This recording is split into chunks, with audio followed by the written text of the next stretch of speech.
বারবার এই কথা কোরআন কারীমের মধ্যে আছে। মানে আমার কথা হলো এই কথাটা বুঝানো যে আল্লাহ দুনিয়াকে তুচ্ছ করে দেখাইছে, আখিরাতকে মহান করে দেখাইছে। আল্লাহ তাআলা বলেন ওয়ালা দারুল আখিরাতু খায়রুল লিল্লাযিনা ইয়াত্তাকুন, আখিরাতের ঘর জান্নাতি হচ্ছে মুত্তাকিদের জন্য উত্তম। ওয়া ইন্নাদ দারাল আখিরাতা লাহিয়াল হায়াওয়ান, আল্লাহ বলছে আখিরাতের ঘর জান্নাতি হচ্ছে জীবন, বেঁচে থাকার সার্থকতা। আল্লাহ তাআলা বলছে দুনিয়া, আল্লাহ তাআলা বলছে গুরুর, ধোঁকা। যুয়্যিনা লিন-নাসি হুব্বুশ শাহওয়াত মিনান নিসা ওয়াল বানিন ওয়াল কানাতিরিল মুকান্তারাতি মিনাদ যাহাবি ওয়াল ফিদ্দা ওয়াল খাইলিল মুসাওওয়ামাতি ওয়াল আনআমি ওয়াল হারস। আল্লাহ তাআলা বলেন বান্দা তোমার জীবনে সৌন্দর্যের যত আয়োজন এ আমার দেওয়া, নারীর সৌন্দর্য, স্ত্রীর আমার দেওয়া, ছেলে মেয়েদের সৌন্দর্য আমার দেওয়া, অর্থ উপার্জনের নেশা আমি আল্লাহর দেওয়া,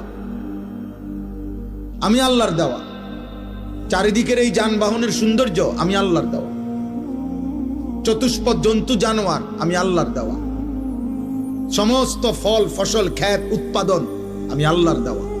যালিকা মাতাউল হায়াতিদ দুনিয়া, এগুলো শুধুই কেবল দুনিয়ার জন্য উপকরণ। আল্লাহু ইনদাহু হুসনুল মাআব, আর আমি আল্লাহর কাছেই হচ্ছে আখিরাতে উত্তম প্রত্যাবর্তন।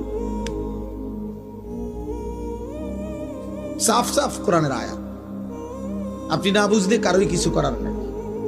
আপনার কাছে টেলিভিশনের খবরের বিশ্বস্ততা আছে,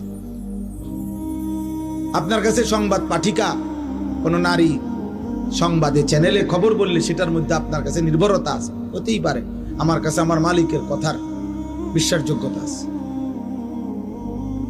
রাসূলুল্লাহ সাল্লাল্লাহু আলাইহি ওয়াসাল্লাম বলছেন আল্লাহর কাছে দুনিয়া মাছির ডানা পরিমাণ মূল্য নাই। নবী সাল্লাল্লাহু আলাইহি ওয়াসাল্লাম বলেন আল্লাহর কাছে দুনিয়া কান কাটা মরা ছাগলের সমান মূল্য নাই। হাদিস, বিশুদ্ধ হাদিস। নবী সাল্লাল্লাহু আলাইহি ওয়াসাল্লাম বলেন আল্লাহর কাছে দুনিয়া মালউনা, অভিশপ্ত, ওয়া মালউনুন মা ফিহা, সব অভিশপ্ত। আল্লাহ বলেন দুনিয়া, নবীজি বলছেন দুনিয়াতে সম্মানিত কেবল চারটি জিনিস। জিক্রুল্লাহ, আল্লাহর জিকির, যে জবান আল্লাহর জিকির করে সে সম্মানিত। ওমা ওয়ালাহু, যত আমল আল্লাহর ঘনিষ্ঠ বানায়, যত ইবাদাত, যত বন্দিগি, ওটা সম্মানিত।